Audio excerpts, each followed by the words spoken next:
Congratulating Mayor Doherty as being a grandfather this Sunday. Yes, congratulations.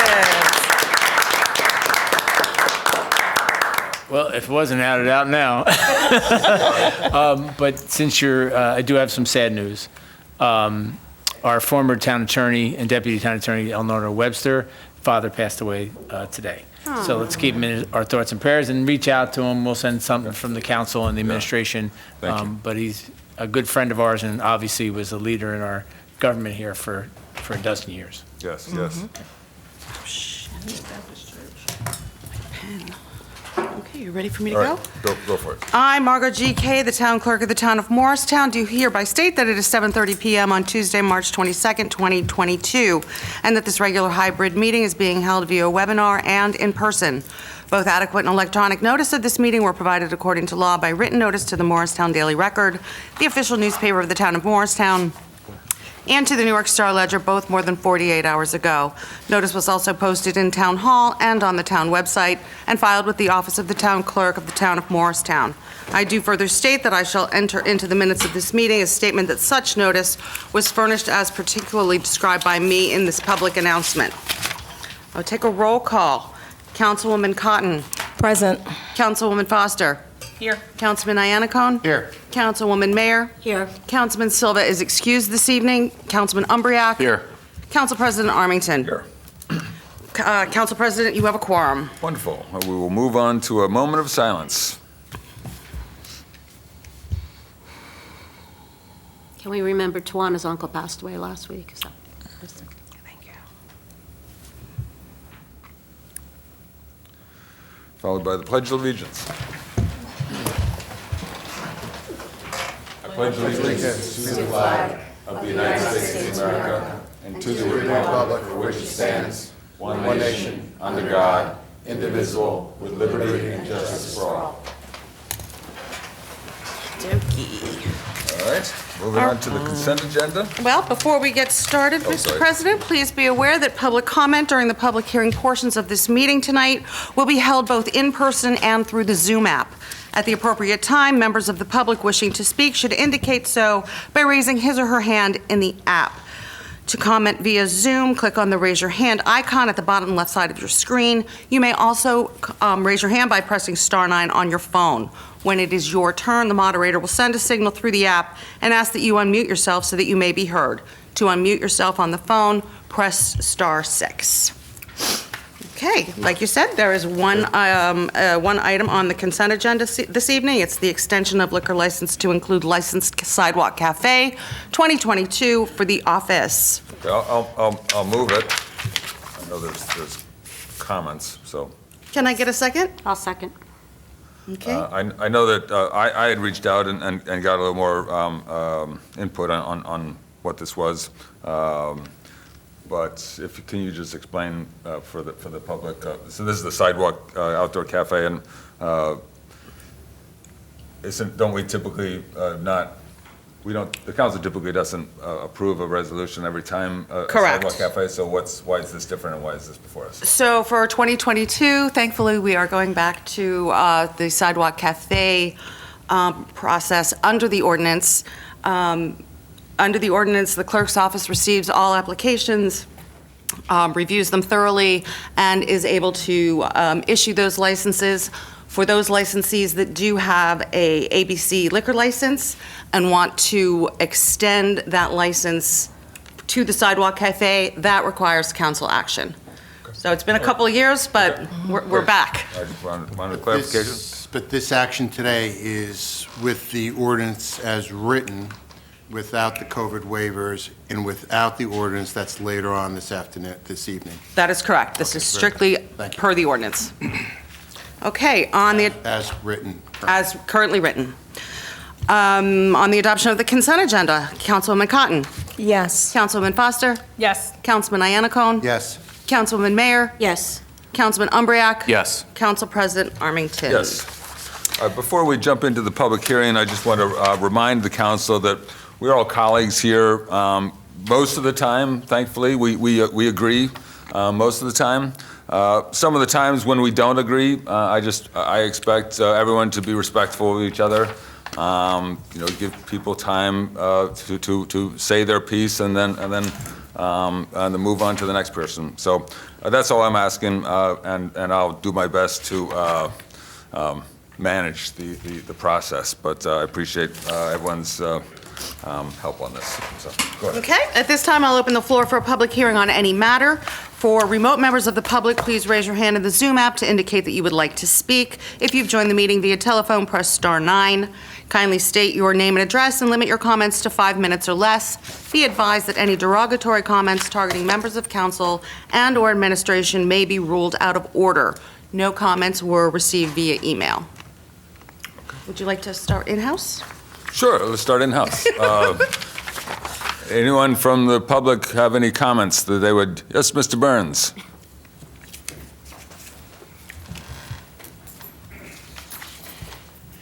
Good evening. My name is Bill Byrne, and I live at 100 Franklin Street. I am asking today, as I'm talking, is we got a really big state budget coming up, and it deals with a lot of our direct care staff. We got a crisis, because we're short of staff, number one.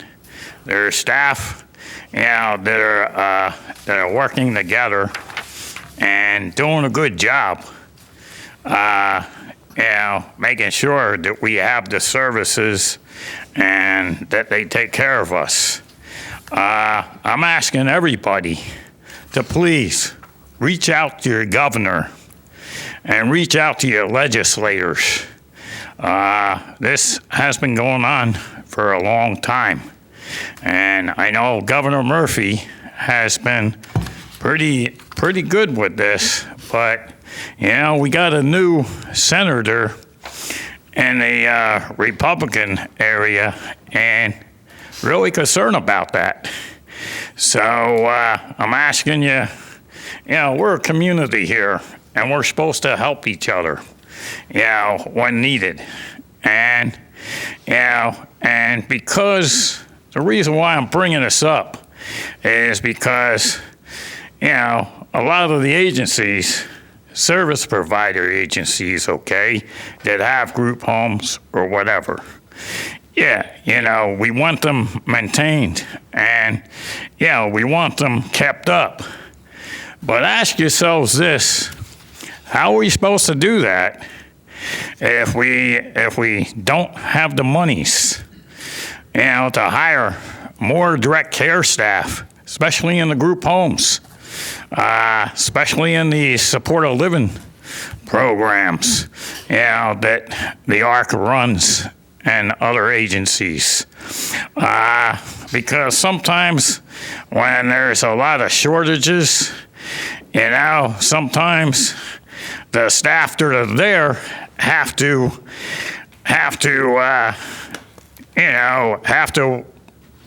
cover for somebody else when somebody else is out.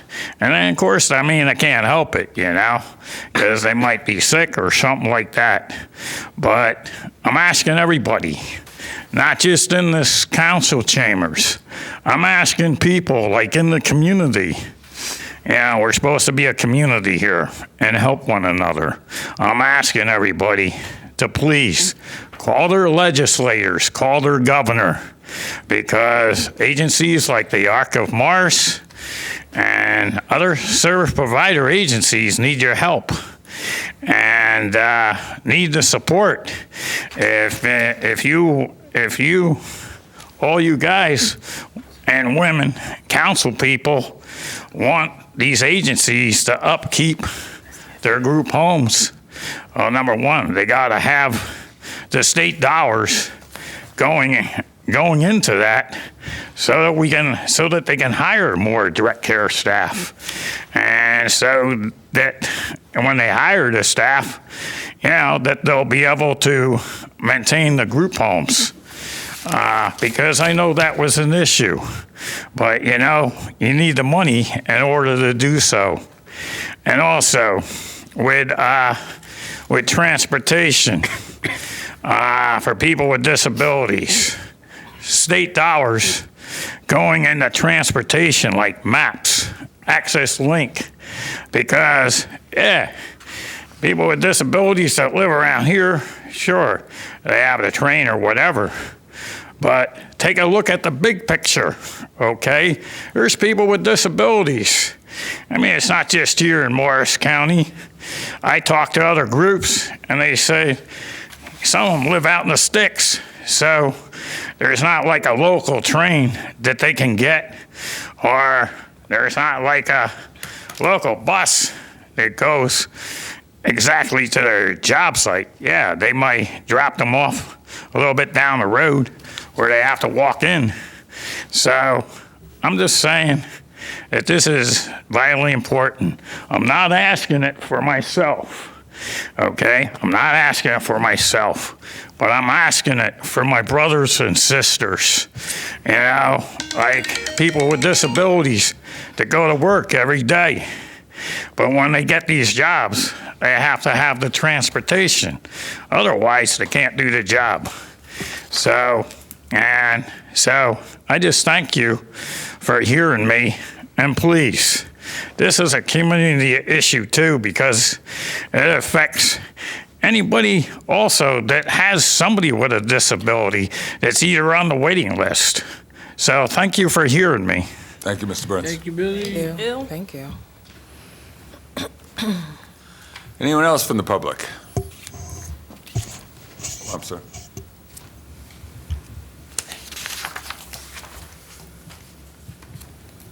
Good evening. My name is Derek Harris McCoy, and I read in the Green, Morristown Green, and I'm a little disturbed about some things that was said. Mr. Yambriak, first of all, I want to thank you for supporting and bringing the pizza to my program that I ran over the summer. I appreciate that. You're welcome. But there's something you said that really troubled me, and I'm sorry I have to go into my phone. I don't want to No, go ahead. quote anyone.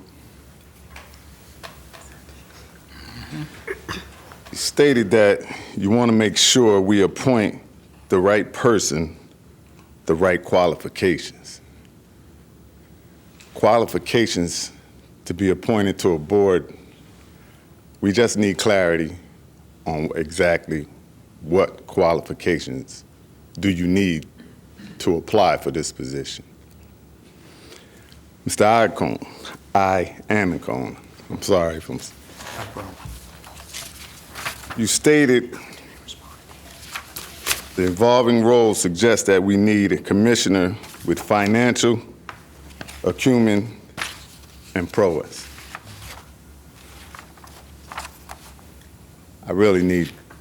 We need some kind of understanding for people like myself, who's not a lawyer, I don't have a college degree, okay? I actually went to Belle Eller private school that my mother, single mom, put me through, and we couldn't afford it. She couldn't afford to put me in college. So people like myself who just want to serve, we need answers, because you're sending the wrong message to people like myself who's not a lawyer, who's not a financial advisor or whatever the position is. And I just want to thank you all for supporting my basketball program. Ms. Foster, I want to thank you as well, and continue to do what you do with that toy drive, as we also will help you in the community. We're there for you, and we would love to see more of you in our community like that instead of coming when it's time for election. We would like to see more of you guys out there. Thank you. Thank you.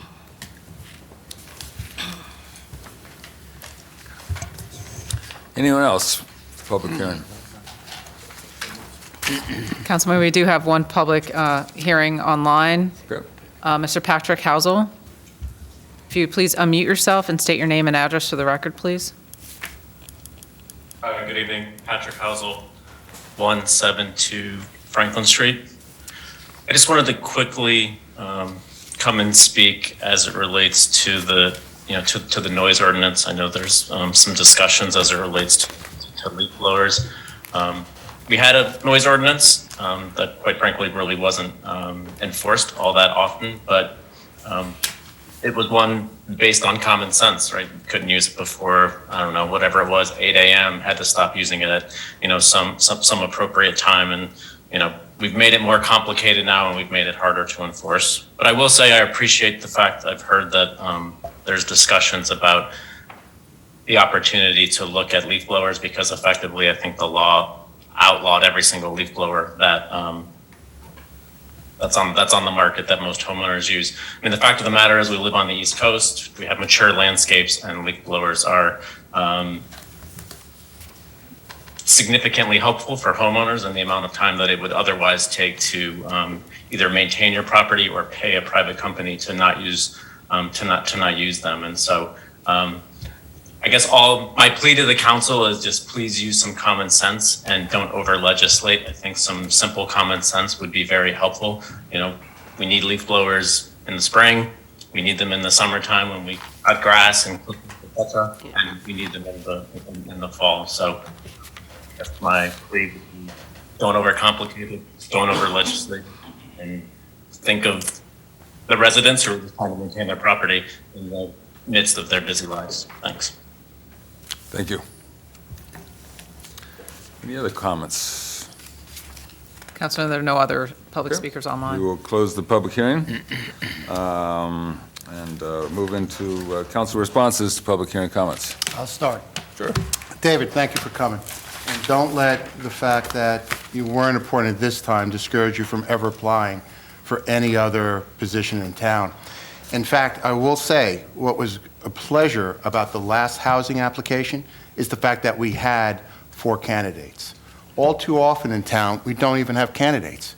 And we're making phone calls at the last minute trying to find people to step up to serve. The fact that you're willing to serve, thank you. Unfortunately, this specific appointment was not the right time, and let me explain why. One of our concerns was, with the change of the ownership of the Housing Authority under the RAC, it's extremely complicated.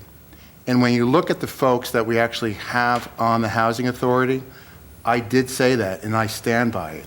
You needed somebody who can understand complex legal agreements. Unfortunately, you still need the residents. You still need the people that are involved with the community. You still need people that are involved with health care, because housing is a health care issue, like Ava, who's on the board. But you also need somebody who can also call the question in a very complicated transaction that has been established now with the ownership and the financing of our public housing. You need people, and this, and even the executive director was describing this at the last meeting. You need somebody that understands property management and a property management contract. You need somebody who can understand what the rights of the board and what the rights of the residents are per the legal documents and per that ownership structure. You needed people that understood basically what the financial arrangement was, what are the debt obligations, what are the conditions on that debt applications, and what are the reserve powers of those banks and the underlying owners now of the public housing. Okay? I felt that a sophisticated, somebody with, this gentleman we appointed is from Gibbons, he's in real estate. Somebody with that level of education. I applaud you, okay? Your application, I interviewed you twice. I talked with you twice about this application. But I felt that this was the right time to put somebody with that skill set. But please, don't be discouraged, okay? There's gonna be a lot of opportunities for you to serve. I think you also had a lot of advocacy from council and from the Housing Authority to make sure we continue to have community and residential representation on that board. We have it, okay? And it's and that board, I'm proud to say, I think it's done a pretty good job, okay? I think the way that that board has turned around in the last 4 years has been a big improvement to what it was, okay, to what it was. I think we have to continue that. and this, trust me, there'll be an opportunity for you in the near future. Don't get discouraged. And it was nothing about your application personally. It was just about having the right person that could assist the executive director with a level of knowledge of these types of complicated financial transactions and ownership structures that we need at this time on that commission. Okay? So please don't get discouraged. Thank you. Anyone else? Yeah, I just want to thank you, Mr. Harris McCoy, for coming. Yeah, I can see you now. I appreciated our conversation. I thought you were a really strong candidate. As Mr. Iannacone said, we had 4 strong candidates actually apply for this particular role. But just echo everything that Councilman Iannacone said in terms of the qualifications as noted by Mr. Kennard. So I appreciate everything you do in the community. I hope you continue to do that.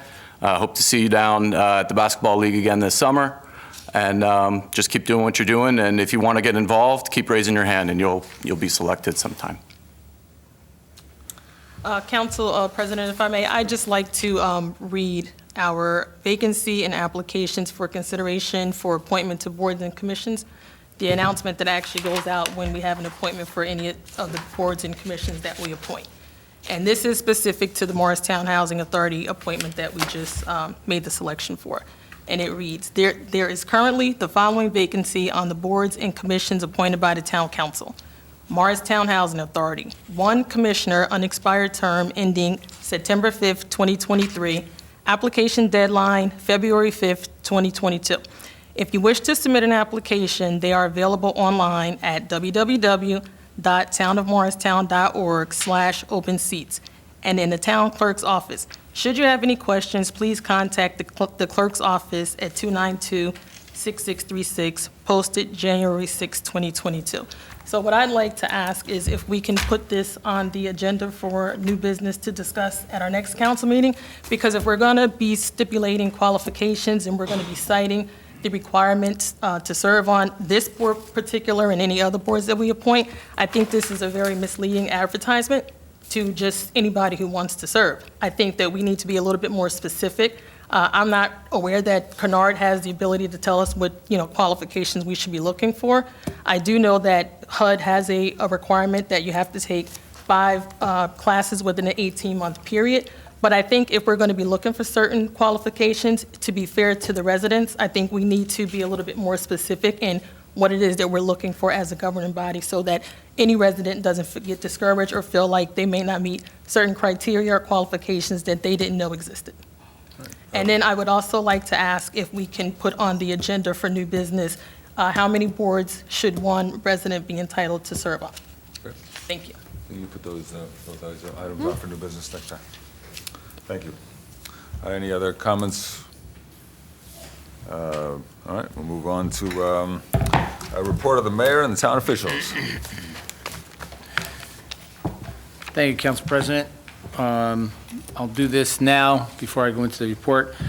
This is a special mention. Town of Morristown and the Mayor's Wellness Campaign have been recognized by New Jersey Health Care Quality Institute as 2021 Healthy Town Up and Coming. The designation celebrates Morristown's commitment to improving the health and wellness within our community. What I'd like to do is give this to the Council President at this moment and thank the Council, because when you look throughout the Council, everybody plays a role, whether it's Environmental Commission, Shade Tree,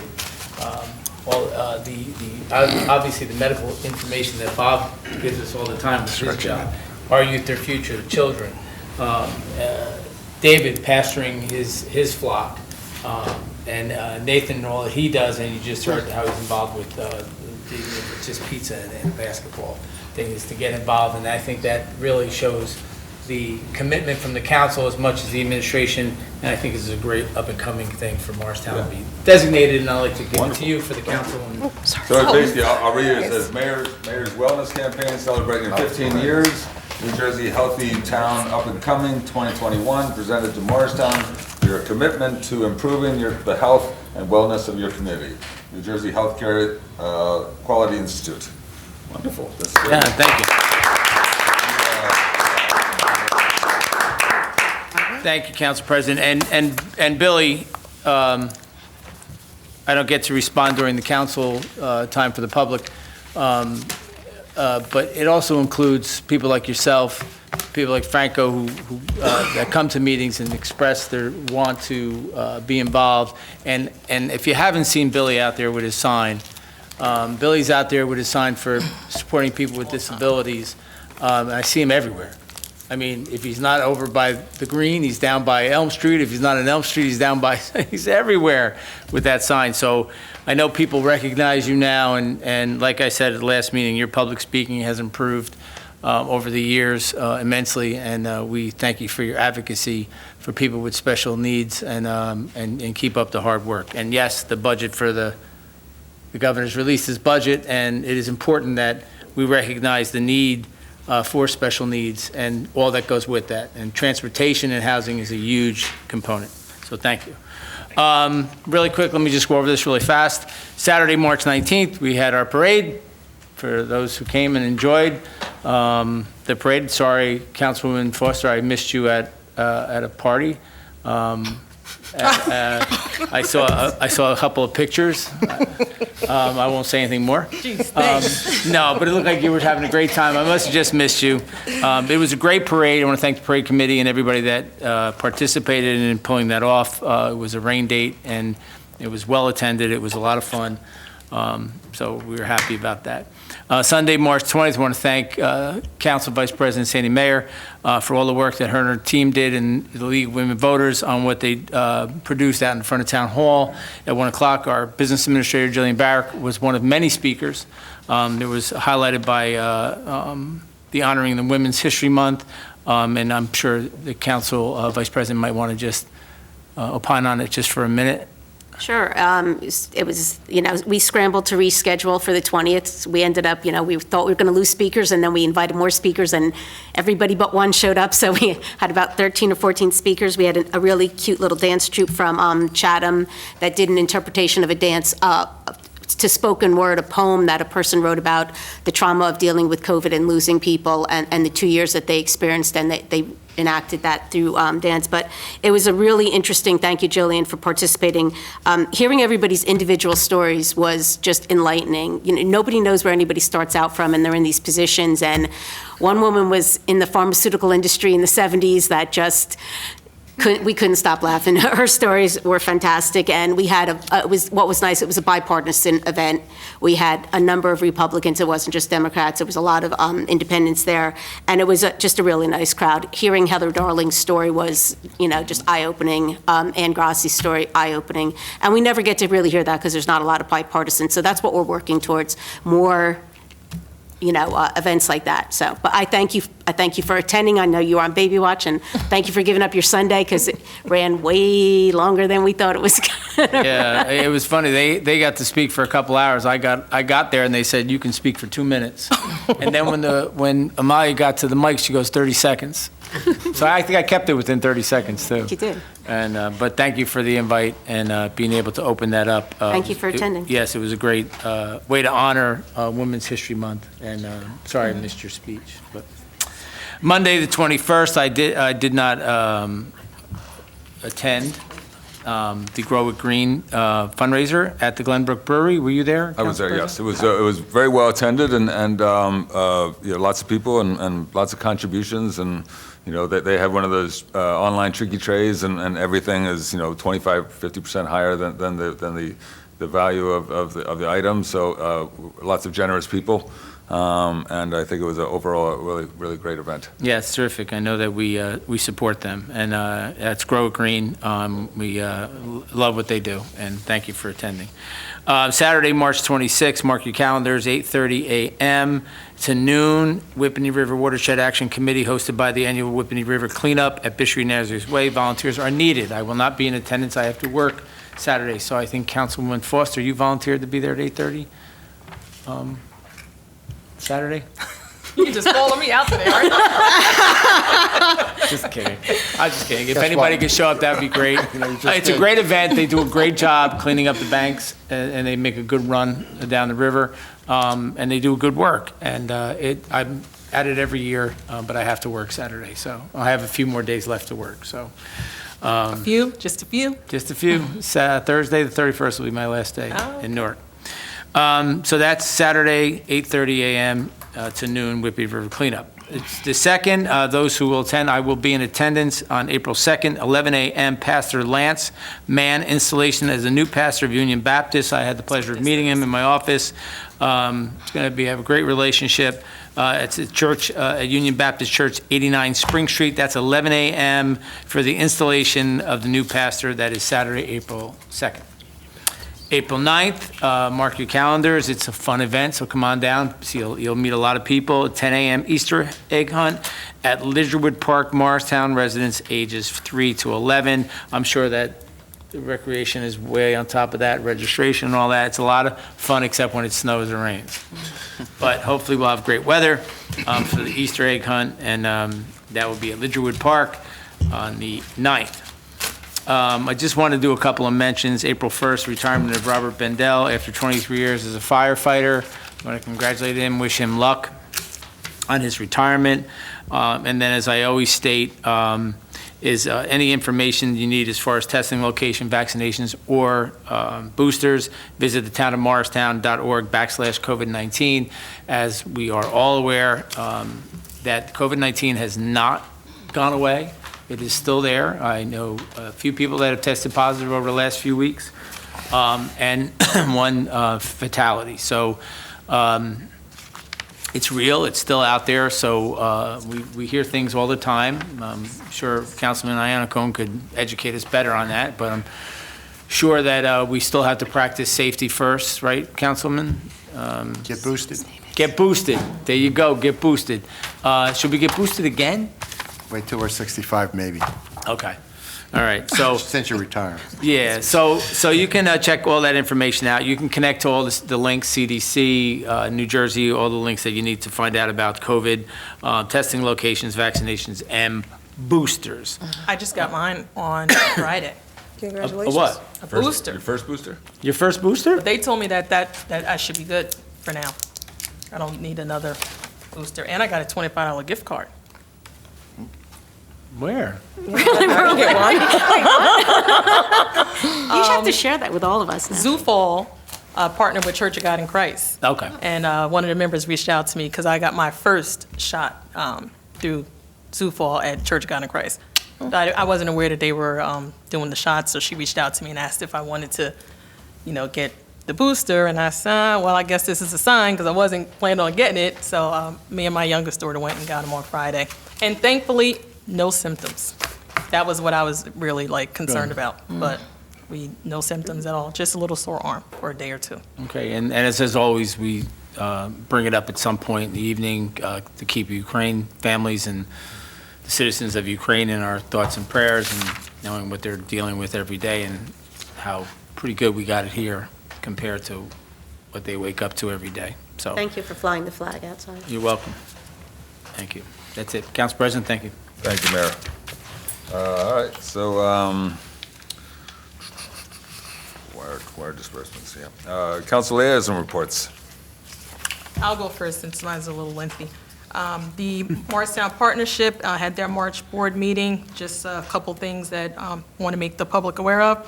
The partnership is once again partnering with Morristown Recreation and presenting Morristown's Excellent Adventure, a family fun Easter egg hunt scheduled for March 28th through April 11th. Details will be available on the Town of Morristown and Morristown Partnership website shortly. They also would like to thank all the Morristown businesses that have donated prizes for the winners. Morristown Restaurant Week scheduled for April 25th through the 29th. As of this week, nearly 30 restaurants are participating.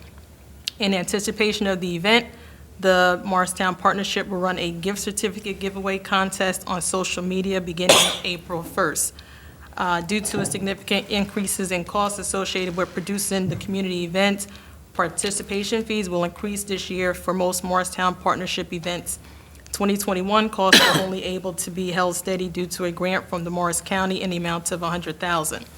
The Morristown Partnership elections, the deadline for self-nominations to run for Morristown Partnership Board of Trustee is this Friday, March 25th. Mail-in voting will begin the first week of April. Thank you.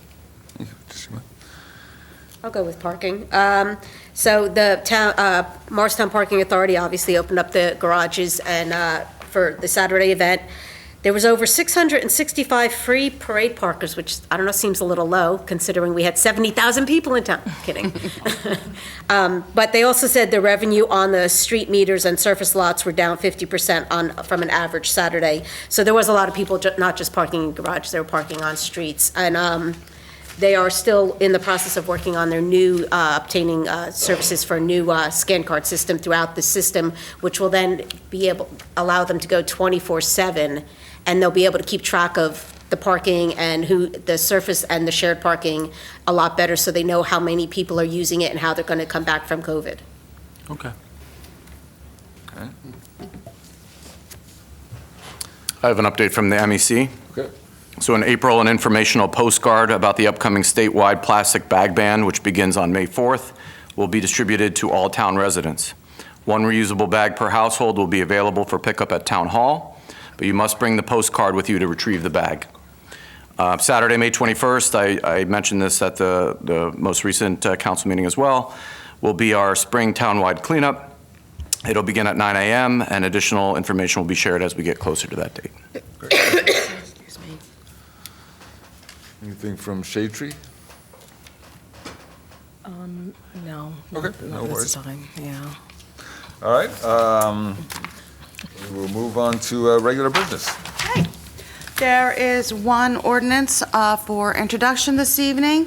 That is ordinance number O-7-2022, ordinance of the Town of Morristown amending Chapter 4, licensing and business regulations by modifying Section 4-5, sidewalk cafes. I'll make a motion to introduce ordinance number 07-2022.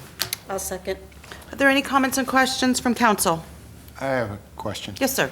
Jillian, what are we changing? I think the operative language here is all sidewalk cafe licenses shall be issued for a one-year period, which is commencing April 1st and ending March 31st. Is that the change we're making? Council, I'm actually going to defer to the clerk because this is Okay. her. It's my ordinance. Never mind. I bet you knew the answer anyway, but But I'm going to defer.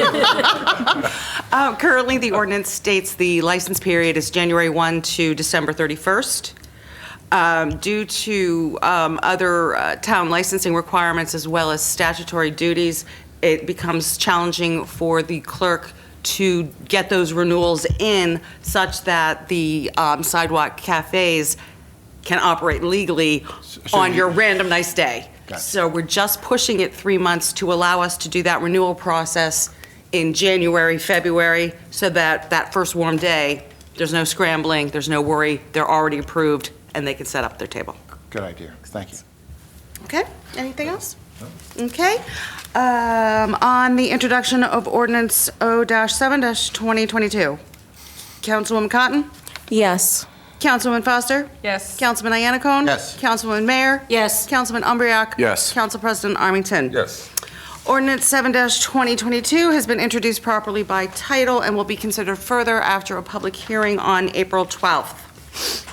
There's one ordinance for public hearing and adoption, and that's ordinance O-6-2022, ordinance rescinding an ordinance and deleting a designated handicap parking space on Liberty Street from section 7-40.2 of the Code of the Town of Morristown. I'll make a motion to adopt ordinance number 06-2022. I'll second. At this time, I'll open the floor for a public hearing on ordinance O-6-2022 only. Councilman, I don't see any hands raised online. Close the either public for hearing comment. Any comments or question from council? On the adoption of ordinance O-6-2022, Councilwoman Cotton? Yes. Councilwoman Foster? Yes. Councilman Iannacone? Yes. Councilwoman Mayer? Yes. Councilman Umbriak? Yes. Council President Armington? Yes. Ordinance O-6-2022 is adopted. There are two resolutions. I will call for a separate vote. Resolution R-61-2022, resolution authorizing application for grant funding from the Federal Aviation Administration and New Jersey Department of Transportation and execution of grant agreements in connection with rehabilitation of runway 5-23 and associated safety areas, Phase D construction slash Phase E design and bidding at the Morristown Municipal Airport. I'll make a motion to adopt resolution R-61-2022. I'll second. Comments or questions? Just an update. I appreciate the last meeting, we actually turned this resolution down, but I think it had the effect that we wanted it to have. We do have our subcommittee together. Nathan, Sandy, and myself will be working with administration, the mayor and administration, and our town council. We have a meeting scheduled for the 28th. We have our representatives here from the airport. We have our meeting scheduled for the evening of the 28th. We look forward to that meeting. I think it's going to be a good discussion. We're going to learn a lot about the airport. They're going to learn a lot about us, and I look forward to that meeting. So I appreciate what we did at the last meeting, and I look forward to the meeting, the upcoming meeting. But consistent with what I've been doing, I'll still be voting no, but they all expect that. So I have a quick question. Whereas, the town of Morristown entered into a 99-year lease agreement with DM Airports in 1981 for a monthly fee of $8,333 plus cost of living adjustments. What are the cost of living adjustments? Do we collect them? Or? I think it's 3%. It's basically, it's the CPI. That's correct, CPI yes. goes up about Okay. 3% every year, so Correct. it's roughly, what, $150,000 an hour or something like that? About that. Any other questions? Okay, on the adoption of Resolution R-61-2022, Councilwoman Cotton, No. Councilwoman Foster, Yes. Councilman Iannacone, No. Councilwoman Mayer, Yes. Councilman Umbreak, Yes. Council President Armington. Yes. Resolution is adopted. Resolution number R-62-2022, resolution authorizing appropriations transfer. I'll make a motion to adopt Resolution R-62-2022. I'll second. Any questions or comments from council? On the adoption of Resolution R-62-2022, Councilwoman Cotton. Yes. Councilwoman Foster. Yes. Councilman Iannacone. Yes. Councilman Mayer. Yes. Councilman Umbreak. Yes. Council President Armington. Yes. Motion carries. Resolution is adopted. That concludes the regular business. There's one item of old business, gas-powered leaf blowers. After about 2 months of discussions with the public and elected officials, there's pretty much two camps. On the one side, you've got primarily people that have gas-powered leaf blowers or have professional landscaping contractors. They are opposed to any restrictions on gas-powered leaf blowers. They believe, probably correctly, that any restriction on gas-powered leaf blowers will require them to pay money to purchase electric leaf blowers or to pay increased landscaping fees, as it's likely that the landscaping contractors will forward the increased cost to landscape contractors for them to buy electric leaf blowers. So they're opposed to any restriction. On the other hand, you have predominantly people that don't have gas-powered leaf blowers. I don't know if they use electric leaf blowers or rakes or what have you. It's not really important. A lot of these people have work from home. They're caregivers. They're disturbed by the daily barrage of noise, and they, understand there's a noise ordinance, and I think the problem that they have is they don't want to complain about the noise, but because I think that's the mechanism for really enforcement. You complain, and you dial the non-emergency police number. The police come out, and they say, can you tone it down or what have you. That's typically what happens when you have parties and such. So they're in favor of restrictions. I don't want to bias the decision-making process. I propose to make two ordinances and see where it lays. One that basically waives all gas-powered leaf blowers from the noise ordinance all year, and the other ordinance on the other side, as discussed with some council members that are in favor of it, ban gas-powered leaf blowers from June 1st to September 31st, starting 2023. So those are the two proposed ordinances. I know there's support for the summer restriction. Is there support for a outright waiver of leaf blowers, gas-powered leaf blowers during the full year? There is? Okay. Yes. Okay.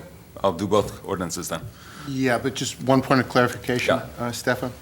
Currently, leaf blowers aren't permitted under the current noise ordinance. And what Well, we're- some of them would be. would but- be but if they don't violate the sound. Right, yes. So there's got to be some type of action to permit leaf blowers, okay? Right. So, I think this is one that really has to be socialized amongst our neighborhoods, okay? Because, again, you got people that are very, very strong proponents of leaf blowers. They've got them, they're using them. And I think we have to socialize this with our neighbors, I will say, it's one of those ordinances that I don't envy the town on having to enforce it. It's something that's very, very difficult to enforce.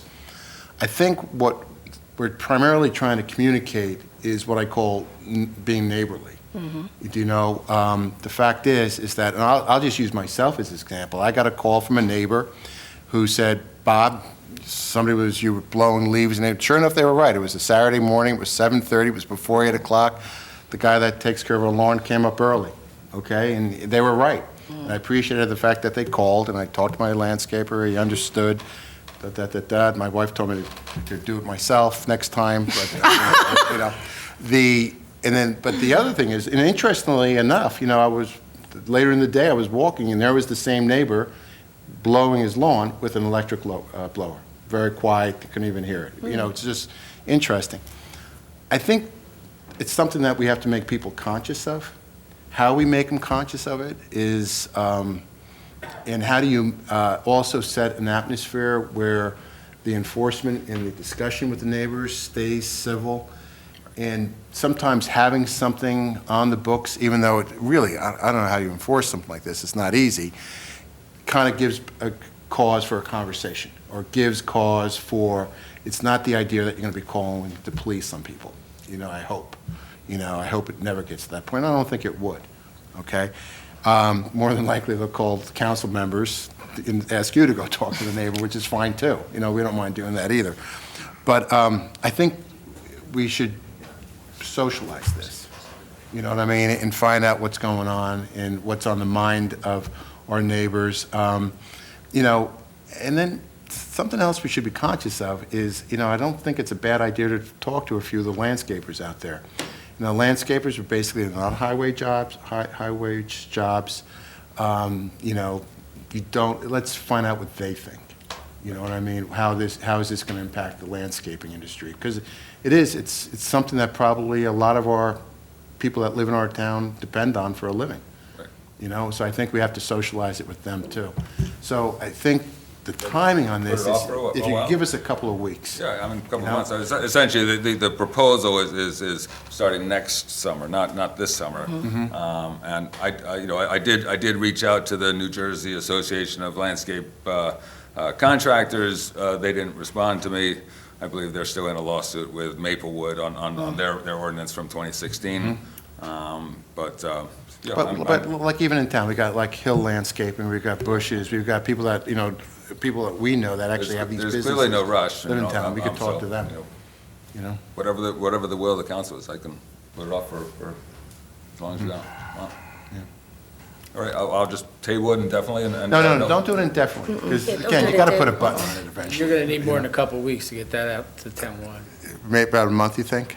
Let's give it 4 weeks. We can always extend it. Let's give it 4 weeks. I'll just table it until 4 weeks. you. Do you know what? But the interesting thing is, nobody I've talked to so far is against hours. Okay, everybody's in favor of the hours. No question on the hours, not before 8 or not after 5. No one's like that. Being a little conscientious about people's late afternoons on Saturday and late afternoons on Sunday. No one's against that.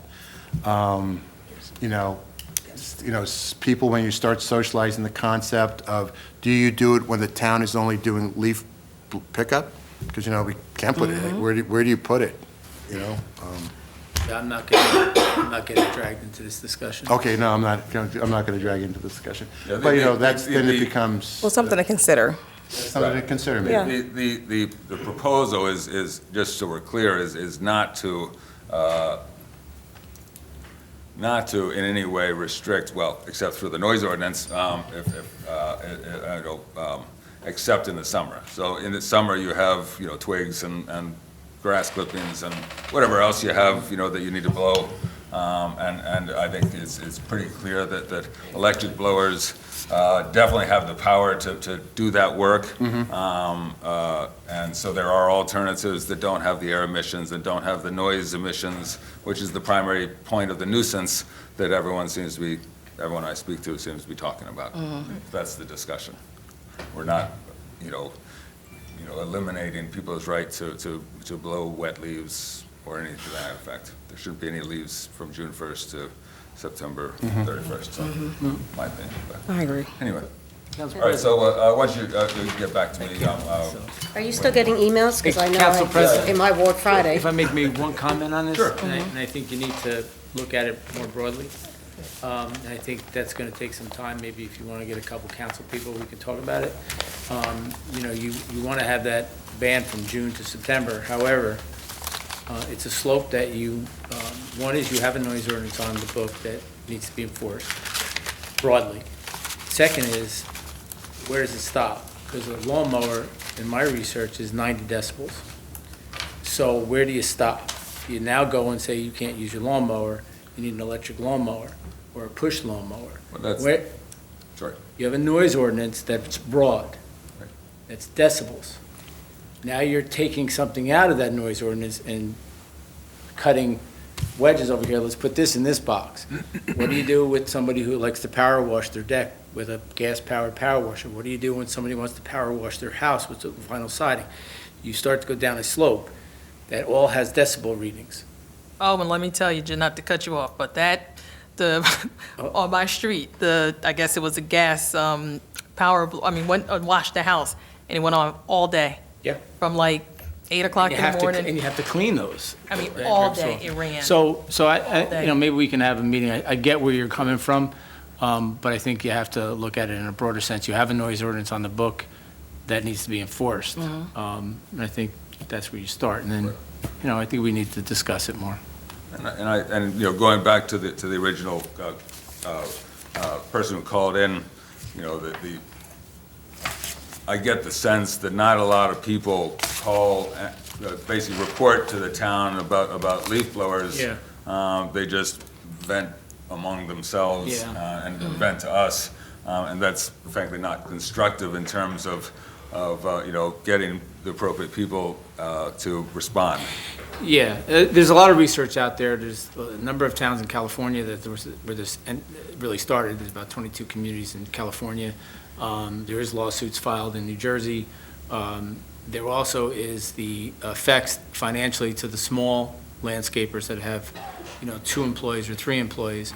Morristown as a whole is not a huge commercial entity town. So we don't have a lot of bigger buildings in between small houses. It's a lot of smaller houses, smaller lots. There are some bigger ones. But there's a lot of moving parts, and I don't think we can put this one thing in a box, and we probably should have some longer discussions about it, even if we just meet as administration and council, just talk about it and look at every aspect of it. I get what you're saying, it's quality of life, I get it. I get it. And we've experienced, the councilwoman and I have experienced when somebody takes a muffler off the back of a blower at 4 o'clock in the afternoon when somebody's trying to have a barbecue on a Saturday afternoon. We walked the street and somebody was purposely doing that. Well, in my opinion, that person was personally doing that to aggravate his neighbors. So there is some validity. I'm not mentioning any names. Sorry, Mr. Michello looks confused. I'll bring him up to speed on it, but not to belabor this, but I think we have some more deeper discussion on the bigger picture. Sounds good. Thank you. All right, so there are no news business? Sorry, any other comments on that? I was just trying to figure out a way to really get a better, if we could somehow, throughout this time that you postpone this, just encourage our constituents to give as many as they can, give their feedback, because it's not like we are sending out any letters to them so that they can fill it out and send it in. We get a better picture of how many.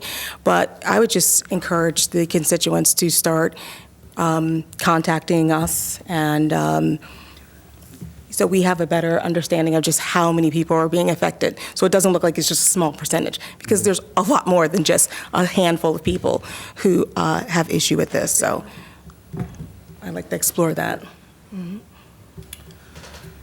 All right, with that, I'll make a motion to adjourn. Second. I'll second. All in favor? Aye. Aye. Opposed? Meeting adjourned. Rashida.